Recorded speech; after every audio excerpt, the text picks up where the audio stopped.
Pencatatan modal saham dan pertukaran saham dengan aset.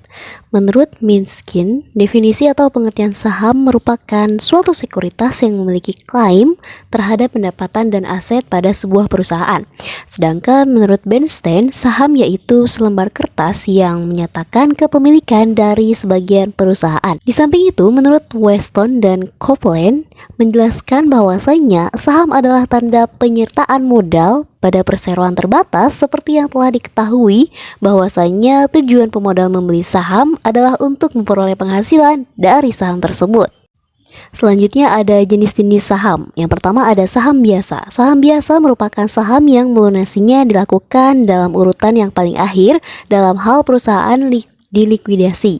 dilikuidasi, sehingga resikonya adalah yang paling besar. Karena resikonya yang besar, biasanya jika perusahaan berjalan dengan baik, maka dividen saham biasa akan lebih besar daripada saham prioritas. Selanjutnya ada saham prioritas. Saham prioritas adalah saham yang mempunyai beberapa kelebihan. Biasanya dihubungkan dengan pembagian dividen dan pembagian aktiva pada saat perusahaan likuidasi. Dalam hal pembagian dividen yang dibagikan, pertama kali harus dibagikan untuk saham prioritas. Pencatatan modal saham. Untuk dapat melakukan pencatatan modal saham dengan baik, perlu diketahui istilah-istilah sebagai berikut.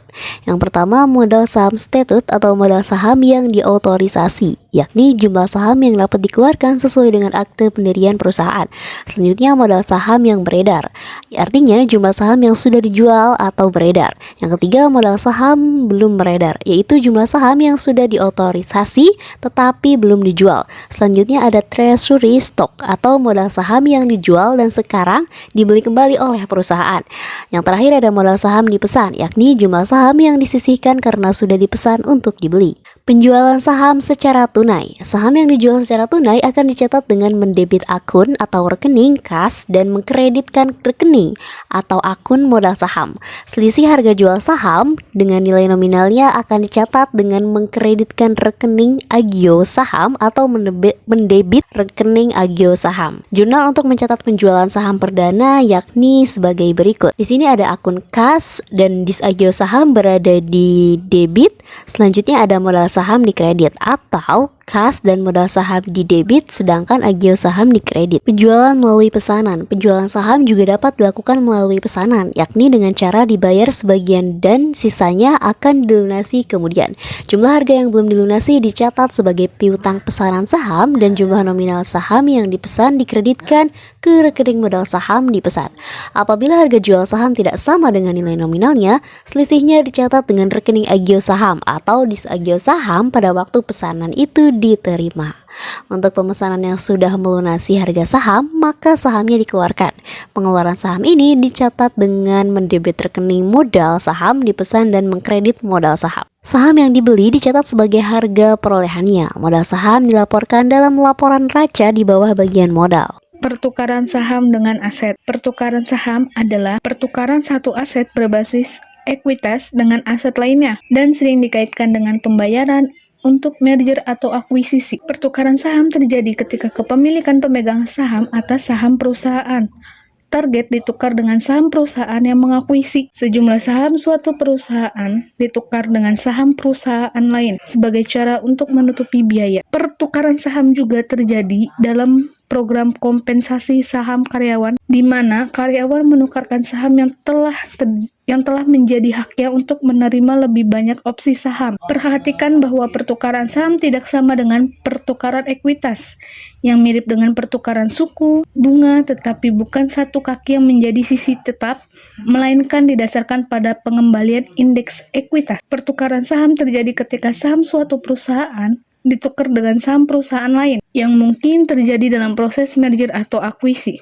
Analisis berupa menentukan rasio swap yang adil berdasarkan penilaian relatif perusahaan yang terlibat dalam transaksi. Saham treasury. Apa sih saham treasury? Saham treasury adalah sebuah saham yang dibeli kembali oleh manajemen perusahaan tersebut dari pasar sekunder dengan sebuah tujuan. Saham treasury biasanya dibeli kembali ketika harga saham perusahaan sedang mengalami penurunan yang cukup drastis.